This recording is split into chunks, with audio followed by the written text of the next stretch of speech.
নমস্কার বন্ধুরা, আজকের হলো রথযাত্রা।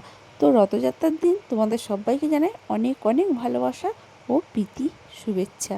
আর এই দেখো বন্ধুরা, আমি নাইটি পরে বেরিয়ে পড়েছি রথ দেখতে। সামনে যাচ্ছে পিকু আর পিকুর বোন, দুজনে হাত ধরে ছুটেছে রথ দেখার জন্য। হ্যাঁ, একটা রথ আসছে, রথটা নিয়ে যাচ্ছে মাসির বাড়িতে। তো সেইটা দেখার জন্য আমরা সব পাড়ার মুখে এসে দাঁড়িয়ে পড়েছি। আর আজকে প্রচণ্ড হারে বৃষ্টি হয়েছে, রাস্তায় জল কাদা ভর্তি। কিন্তু কি বলো তো, বাঙালি তো, বাঙালিরা কোনো অনুষ্ঠান মিস দেয় না। যতই জল কাদা হোক না কেন, অনুষ্ঠান তো চলবেই। আর এই যে রথটা দেখতে পাচ্ছ, এটা হলো আমাদের পাড়ার রথ। একটু আগে গেলে আর একটা রথ দেখতে পাবো, কিন্তু সেখানে এখন যাব না, যেহেতু এখন বিকালবেলা। যদি যাই সন্ধ্যার দিকে যাব। আর ওই রথটা বহু বছর পুরানো রথ, যেটা আমরা ছোটোবেলা থেকে দেখে আসছি। তো ওই রথের ভিডিও আমি শর্ট ভিডিওতে ছেড়েছি, চাইলে তোমরা শর্ট ভিডিওতে দেখে নিতে পারো। পাড়ার মুখে বসেছে মিষ্টির দোকান। আর এখানে দেখো কত বউচিরা লাইন দিয়ে দাঁড়িয়ে আছে রথ দেখার জন্য।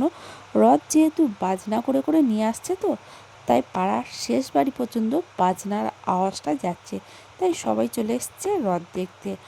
আর এই বৃষ্টি কাদাতে দেখো কত লোক রথ টেনে টেনে নিয়ে যাচ্ছে, দেখতেই পাচ্ছ। আর যারা এই রথের দড়ি টানতে টানতে নিয়ে যাচ্ছে, তারা সত্যিই খুব পুণ্য অর্জন করছে। আমি আর পিকু ফাঁক বুঝে একটু রথের দড়িটা টেনে নিয়েছিলাম। তো একটু টানলেও তো পুণ্য অর্জন করা যায়, তো যতটুকু পুণ্য অর্জন করতে পারলাম। আর এই যে ঝালনটা যার যার মাথায় ঠেকছে, তারাও যে কত পুণ্য লাভ করলো ধারণার বাইরে। তো যাই হোক, বাড়ির দিকে যাব। হঠাৎ পিকু আর পিকুর বোনের ইচ্ছে হলো পাড়ার রথটা টানবে। তো দুজনে মিলে টানছে, ওদের টানে কি আর রথ আসে? তারপর তো আমি আর মেলার দিকে যাইনি, বড় ছেলে ছোটো ছেলেকে নিয়ে গিয়েছিল। তো ফেরার সময় দেখো কি কি খাবার নিয়ে এসছে। চিকেন রোল, আর নিয়ে এসছে পেস্টিকো, আর নিয়ে এসছে ভেজ প্যাটিস। এটাই হলো আমাদের আজকের ডিনার।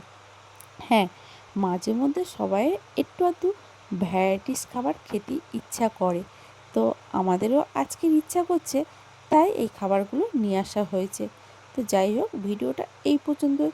যদি ভালো লেগে থাকে অবশ্যই লাইক শেয়ার সাবস্ক্রাইব করে আমাদের পাশে থাকবেন। তো টাটা, দেখা হচ্ছে নেক্সট ভিডিওতে।